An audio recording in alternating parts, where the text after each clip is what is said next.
नमस्कार, मैं हूं अनुराधा प्रसाद। आजादी के बाद किस तरह भारत को गढ़ने का काम हुआ, एक नए मुल्क के सामने किस तरह की चुनौतियां आईं, उनसे किस तरह निपटा गया, भारत को एकजुट रखने के लिए क्या क्या उपाय किए गए, मुल्क की मजबूत बुनियाद के लिए आजाद भारत के निर्माताओं ने किस तरह अपने मतभेदों को किनारे रखा, हिंदुस्तान के कमजोर से कमजोर आदमी के लिए संविधान कैसे बना सबसे बड़ी ताकत।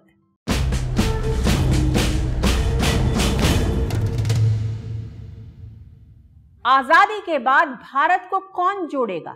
धर्म, धर्मनिरपेक्षता, संविधान, प्रजातंत्र, फौज या फिर राजनीतिक नेतृत्व? ये बहुत अहम सवाल था। धर्म के आधार पर तो पाकिस्तान अलग हो चुका था। भारत में हिंदुओं की संख्या ज्यादा थी, लेकिन अल्पसंख्यकों की आबादी भी कम नहीं थी। ऐसे में भविष्यवाणी की जाने लगी कि भिन्नताओं का देश भारत कितने दिनों तक एक रह पाएगा।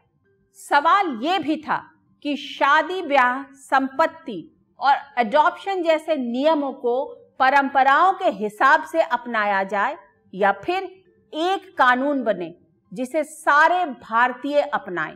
अंग्रेजों के कानून में भी परंपराओं और धार्मिक मामलों में ज्यादा छेड़छाड़ नहीं की गई थी। हिंदू और मुस्लिम दोनों तरफ के कट्टरपंथी पर्सनल लॉ में दखल के सख्त खिलाफ थे। 23 नवंबर 1948 को लंबी बहस के बाद संविधान निर्माताओं ने ये सौगंध ली कि आने वाली सरकारें देश में समान नागरिक संहिता लागू करेंगी। संविधान में अनुच्छेद 44 को मंजूरी मिल गई, लेकिन संविधान का ये नीति निर्देशक तत्व आज तक लागू नहीं हो सका।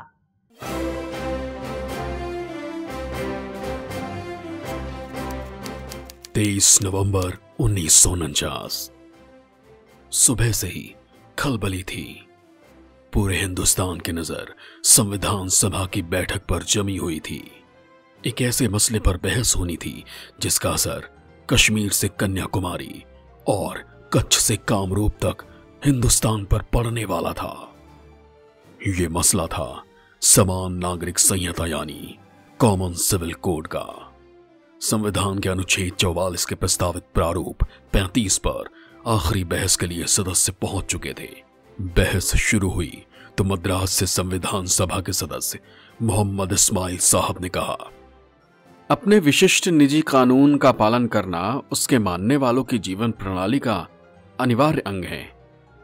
वो उनके धर्म का अनिवार्य अंग है, संस्कृति का अनिवार्य अंग है। लोगों के विशिष्ट निजी कानूनों में हस्तक्षेप का अर्थ उन लोगों के उन तौर तरीकों के साथ दखलंदाजी करना होगा जो इन कानूनों का पालन पीढ़ियों अनेक युगों से करते आ रहे हैं।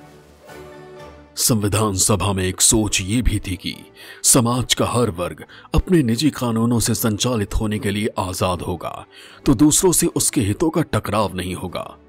मद्रास मुस्लिम लीग के नेता बी पोकर साहब बहादुर ने बहस को आगे बढ़ाते हुए कहा, अंग्रेज इस देश को जीतने के बाद किस तरह से 150 साल तक यहां शासन चलाते रहे, इसकी वजह यह थी कि उन्होंने इस देश के विभिन्न समुदायों के निजी कानूनों के पालन की गारंटी दी थी। हमने इस देश के लिए जो आजादी हासिल की है, क्या उसका अर्थ है कि हम अंतरात्मा की स्वतंत्रता, धार्मिक आचरण की स्वतंत्रता और अपने निजी कानून के पालन की स्वतंत्रता को त्याग कर पूरे देश पर एक समान नागरिक संहिता थोपने वाले हैं? सबकी अपनी अपनी दलील, अपनी अपनी चिंताएं। संविधान सभा में समान नागरिक संहिता पर तीखी बहस जारी थी। बहस को आगे बढ़ाते हुए बिहार से चुनकर संविधान सभा पहुंचे हुसैन इमाम ने उदाहरण देते हुए समझाने की कोशिश की। उत्तर भारत में सबसे ज्यादा सर्दी पड़ती है तो दक्षिण भारत अत्यधिक गर्म है। असम में दुनिया की सबसे ज्यादा करीब 400 इंच बारिश होती है, जबकि राजपूतानों के रेगिस्तान में बरसात होती ही नहीं है। इतनी विविधता वाले देश में क्या नागरिक कानून में एकरूपता लाना संभव है? संविधान सभा के कई सदस्यों ने कॉमन सिविल कोड की जोरदार वकालत की। इनमें से एक थे के एम मुंशी, जो बॉम्बे प्रोविंस से चुनकर आए थे। उन्होंने संविधान सभा में कहा, आखिरकार हम एक विकासशील समाज हैं। आज हम इस मोड़ पर हैं जहां धार्मिक व्यवहार में दखल दिए बिना देश की एकता और अखंडता जरूरी है। आज हमें यह सोचना होगा कि कौन सा विषय धार्मिक आस्था से जुड़ा है और कौन सा नहीं। समान नागरिक संहिता का उद्देश्य ऐसा ही धर्मनिरपेक्ष विधान का है। पहले उसको फंडामेंटल राइट्स में रखने की बात आई थी। डॉक्टर अंबेडकर पक्षधर थे कि आर्टिकल 44 जो बाद में डायरेक्टिव प्रिंसिपल्स में गया, वो फंडामेंटल राइट होना चाहिए, यानी कि प्रत्येक व्यक्ति के कॉमन सिविल राइट्स होने चाहिए। देश में कोई भी नागरिक देश का उसके पास कोई विशेषाधिकार नहीं होने चाहिए, ऐसा डॉक्टर अंबेडकर की बहस थी। इसीलिए उन्होंने ये आर्टिकल प्रपोज किया था। लेकिन दुर्भाग्य हमारा देखिए कि ये आर्टिकल प्रपोज करने के बाद जो उस समय मुस्लिम कैंडिडेट थे, उन्होंने इसका विरोध किया। संविधान सभा में कॉमन सिविल कोड पर बहस का लब्बोलबाब ये था कि बिना धार्मिक आस्था से छेड़छाड़ के कैसे सभी धर्म, वर्गों और समाज के लिए एक जैसा सिविल कानून बनाया जाए। ऐसे में विवादित मानकर नीति निर्देशक तत्वों की श्रेणी में डालकर भविष्य की सरकारों के लिए छोड़ दिया गया। कई मेंबरों ने इसको अपोज किया ये कह के कि एक तरफ तो आप रिलीजियस फ्रीडम की बात कर रहे हैं और उसको मौलिक अधिकार बना रहे हैं, साथ साथ आप यूनिफॉर्म सिविल कोड लाएंगे तो दोनों में एक दूसरे के वो एक तरह का विवाद होगा। तो ये कह के यूनिफॉर्म सिविल कोड को directive principles of state policy में डाला गया। लेकिन डिस्कशन के दौरान कुछ मेंबरों ने ये कहा कि यूनिफॉर्म सिविल कोड 5 से 10 साल में इस देश में आ जाना चाहिए। मेरे ख्याल में भारत के संविधान निर्माताओं की एक सोच थी बहुमत की, जैसा मैं as a student of Indian constitution देखता हूँ, कि उनकी एक सोच थी कि शायद आने वाले समय में एक ऐसा समय आएगा जब भारत के अल्पसंख्यक भी इस विचार को अपना लेंगे कि भारत में सभी समुदायों के लिए यूनिफॉर्म सिविल कोड होना चाहिए। कोई भी अपने धार्मिक मसलों में रत्ती भर भी समझौता करना नहीं चाहता था। उसी दौर में हिंदू कोड बिल को लेकर भी जमकर बहस हुई। अक्टूबर 1947 में डॉक्टर भीमराव अंबेडकर ने हिंदू कोड बिल का ड्राफ्ट संविधान समिति के सामने पेश किया। तब संविधान समिति के अध्यक्ष राजेंद्र प्रसाद ने इसका पुरजोर विरोध किया था, लेकिन नेहरू इसे पास कराने पर आमादा थे। कांग्रेस और कांग्रेस के बाहर पंडित नेहरू का जबरदस्त विरोध हुआ, लेकिन नेहरू अपने इरादों पर कायम रहे और 1952 से 1956 के बीच में Hindu marriage act, Hindu succession act, Hindu minority and guardianship act और Hindu adaptation and maintenance act वजूद में आ गए। उस वक्त भी बहुत ही जबरदस्त हंगामा हुआ था इसके ओपोजिशन में। इनफैक्ट पहले जब बिल इंट्रोड्यूस कर लिया गया उसको विड्रॉ करना पड़ा, इतना ज्यादा हंगामा हुआ था। उसके बाद जब बिल पास हो गया तो प्रेसिडेंट ने बोल दिया मैं नहीं साइन करूंगा क्योंकि ये हिंदू धर्म के खिलाफ है। लेकिन फिर क्योंकि वो खुद ही पढ़े लिखे आदमी थे, उन्होंने बात को माना और उसके बाद में हिंदू कोड बिल बन गया। नहीं बनता तो आज हिंदू महिलाओं का कोई डिवोर्स का कंसेप्ट ही नहीं होता और बहुत सारे प्रॉब्लम्स होते। ये भी एक बड़ा सच है कि पूरे देश में एक जैसा कानून नहीं है। देश के कई हिस्सों में अलग अलग सिविल कानून हैं। जम्मू कश्मीर में मुस्लिम शरिया कानून नहीं मानते। गोवा में हिंदू कोड बिल लागू नहीं होता। गोवा में मुस्लिम भी राज्य का सिविल कानून मानते हैं। दक्षिण भारत में करीबी रिश्तेदारों में शादी होती है। 2012 से पहले हिंदुओं का मैरिज एक्ट सिखों पर लागू था। ईसाइयों के अलग अलग वर्गों में तलाक की व्यवस्था अलग है। उत्तर पूर्व के राज्यों नागालैंड, मेघालय और मिजोरम में अलग अलग कानून हैं। बीजेपी के मूल मुद्दों में देश में कॉमन सिविल कोड भी रहा है, लेकिन गठबंधन की मजबूरियों की वजह से वाजपेयी सरकार के दौर में बीजेपी ने अपने मूल मुद्दों को किनारे रखा। लेकिन प्रचंड बहुमत से लैस मोदी सरकार एक एक कर पार्टी के पुराने वादों को पूरा करने में जुटी हुई है। उत्तराखंड की बीजेपी सरकार ने समान नागरिक संहिता लागू करने से जुड़े तमाम पहलुओं पर विचार और सुझाव के लिए एक विशेषज्ञ समिति का गठन किया है, जिसका अध्यक्ष हाईकोर्ट के रिटायर्ड जज रंजना प्रकाश देसाई को बनाया गया है। माना जा रहा है कि केंद्र सरकार पूरे देश के लिए समान नागरिक संहिता कानून लाने का मन बना चुकी है। मैं ये गर्व के साथ कहता हूं कि आज हर हिंदुस्तानी कह सकता है, वन नेशन वन कॉन्स्टिट्यूशन।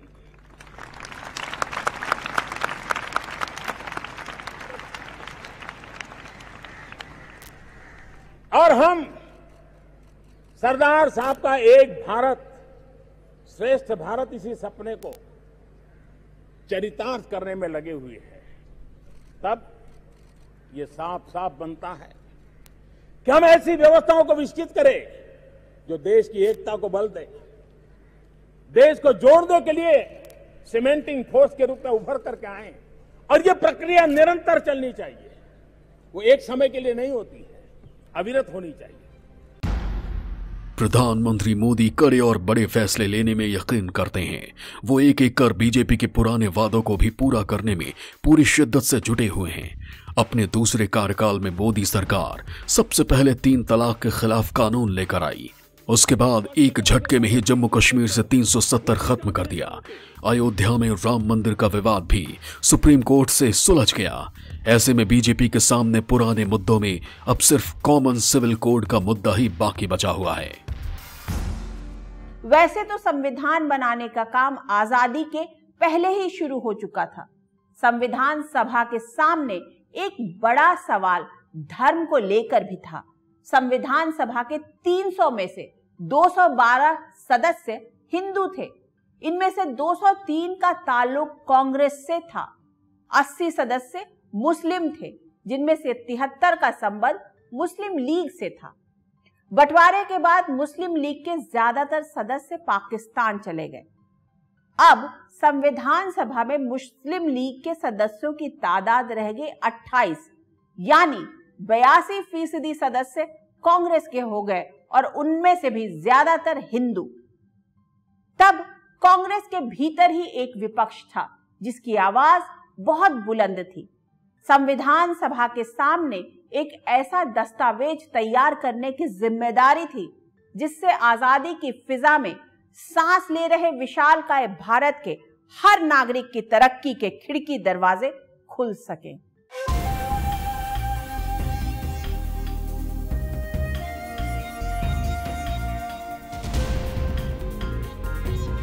संविधान सभा में कांग्रेस पूर्ण बहुमत में थी, लेकिन कांग्रेस के अंदर ही नए भारत के स्वरूप को लेकर विवाद था। कुछ नेताओं की ये भी राय थी कि अब मुसलमान अलग देश लेकर चले गए, भारत को हिंदू राष्ट्र बनना चाहिए।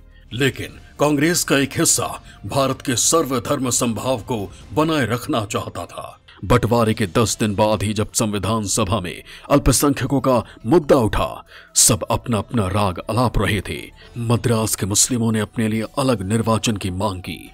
बी पॉकर बहादुर ने संविधान सभा में कहा, दूसरों के लिए मुस्लिम समुदाय की जरूरतें समझना बहुत मुश्किल है। अगर अलग निर्वाचन की व्यवस्था खत्म हो जाती है तो मुस्लिम समुदाय को लगेगा कि सरकार में उनकी नुमाइंदगी कम है, उनकी आवाज कम सुनी जा रही है। देश के तत्कालीन गृह मंत्री सरदार वल्लभ भाई पटेल किसी कीमत पर धर्म के आधार पर अलग निर्वाचन के पक्ष में नहीं थे। उन्होंने साफ साफ कह दिया, जो लोग ऐसा चाहते हैं उनकी जगह पाकिस्तान में है, यहां नहीं। हम एक राष्ट्र की बुनियाद रख रहे हैं। जो लोग देश को फिर से बांटना चाहते हैं उनके लिए यहां कोई जगह नहीं है। संविधान सभा में मजहब के नाम पर आरक्षण की मांग को 7 में से 5 मुस्लिम सदस्यों ने भी खारिज कर दिया। कहा जाता है कि संविधान सभा के तत्कालीन सदस्य केटी शाह संविधान में सेकुलरिज्म के कॉन्सेप्ट को शामिल करना चाहते थे, जिसके लिए शाह ने संशोधन के जरिए 3 बार कोशिश की। लेकिन कहा जाता है कि डॉक्टर भीमराव अंबेडकर इसके पक्ष में नहीं थे। संविधान सभा में नए सिरे से अल्पसंख्यकों की परिभाषा करने का काम शुरू हुआ।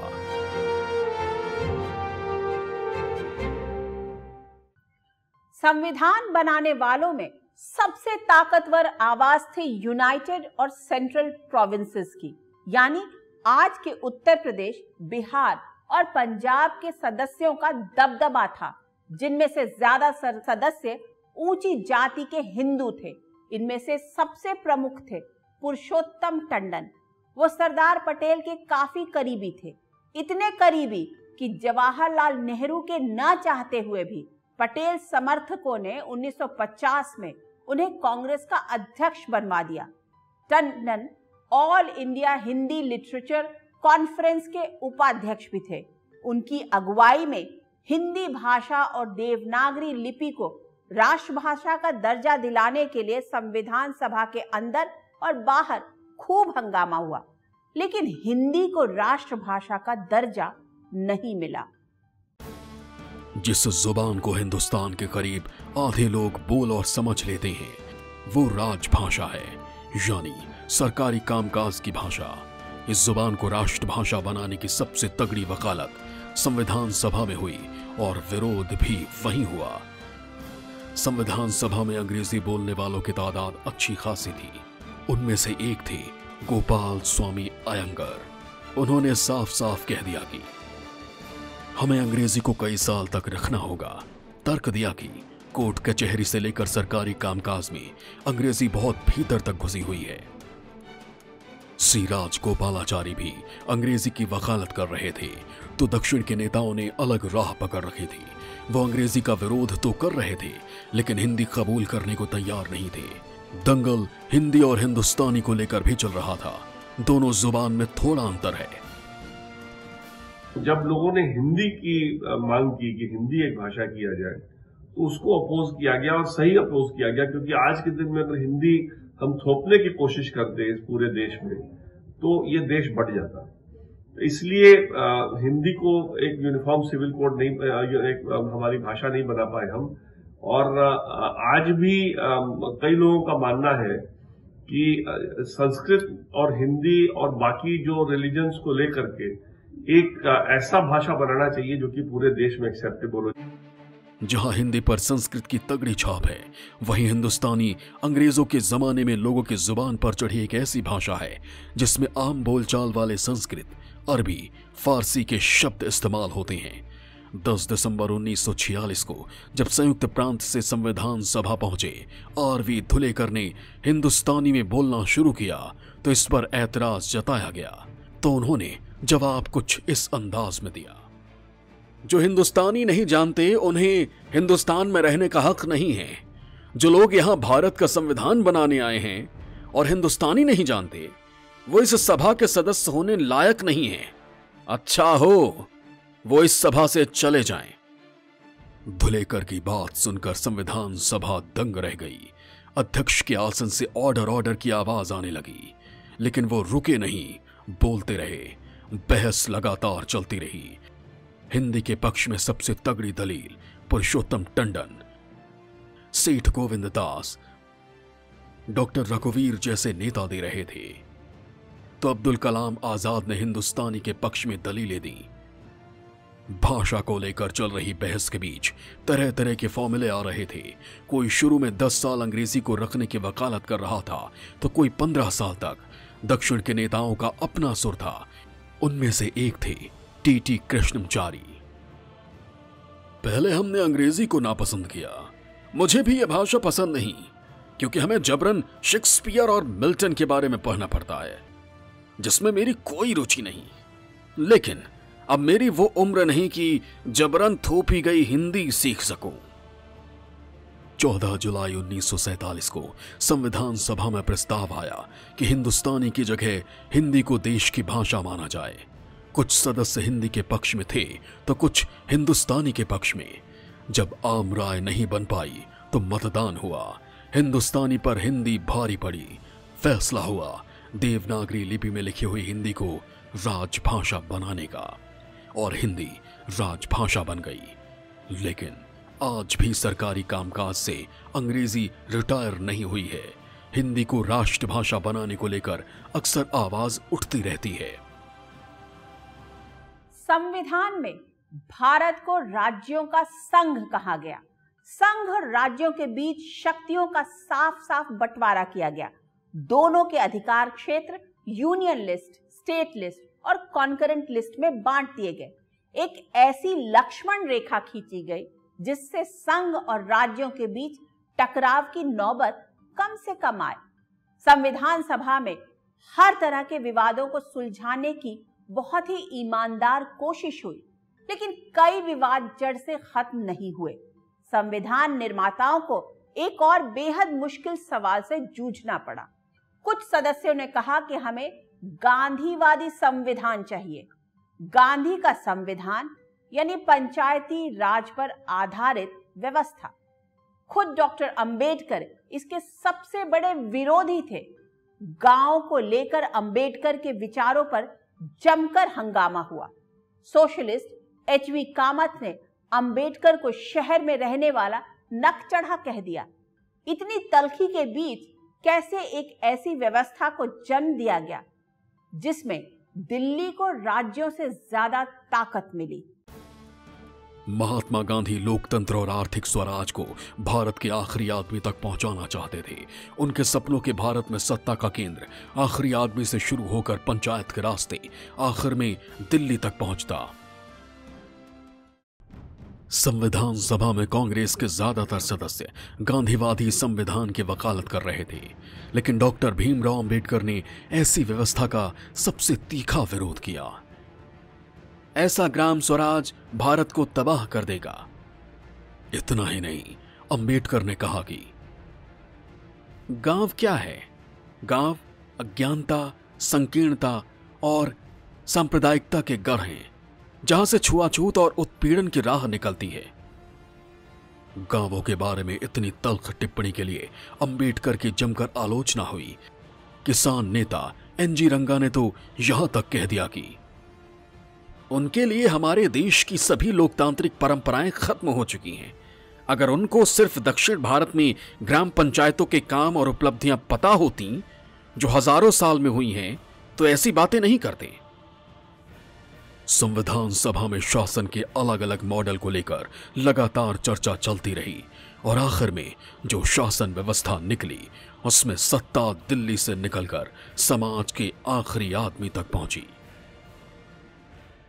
कई पेचीदे सवाल, गर्मा गर्म बहस और विवादों के बाद 26 जनवरी 1950 को भारत को अपना संविधान मिला, जिसकी नजरों में भारत का हर नागरिक बराबर है। कानून सबको एक चश्मे से देखता है। सभी नागरिकों को गरिमामय जीवन जीने के लिए मूल अधिकार दिए गए हैं। संविधान का ठीक से पालन हो रहा है या नहीं, इसे देखने के लिए एक निष्पक्ष न्यायपालिका है। ये न्यायपालिका में लोगों का अटूट भरोसा ही है कि बात बात में लोग एक दूसरे को चुनौती देते हुए अक्सर कह देते हैं, I will see you in court. समय समय पर संविधान में संशोधन भी हुए। 1976 में 42वें संशोधन के जरिए समाजवादी, धर्मनिरपेक्ष और राष्ट्र की एकता और अखंडता को संविधान की प्रस्तावना में जोड़ा गया। सुप्रीम कोर्ट ने अपने फैसलों के जरिए समय समय पर विवादित मसलों को सुलझाने की सफल कोशिश की है। संविधान का ड्राफ्ट राष्ट्र को सौंपते वक्त डॉक्टर अंबेडकर ने देश को 3 बड़ी मुश्किलों से आगाह किया था। पहला, हड़ताल। दूसरा, नेताओं की अंधभक्ति। और तीसरा, समाज में असमानता। आजादी के 7 दशक बाद भी 1 अरब 35 करोड़ के हिंदुस्तान को न हड़ताल से आजादी मिली, न नेताओं की अंधभक्ति में कमी दिख रही है और न ही समाज में असमानता खत्म हुई। भारत भाग्य विधाता के इस एपिसोड में बस इतना ही। आपसे फिर मुलाकात होगी इस खास सीरीज में किसी ऐसे ज्वलंत मुद्दों के साथ जिस पर आजादी के 75वें साल में एक ईमानदार मंथन जरूरी होगा। तब तक के लिए मुझे दीजिए इजाजत। निष्पक्ष खबर, सटीक विश्लेषण और अपने हक से जुड़े मुद्दों के लिए आप देखते रहिए न्यूज़ 24। नमस्कार।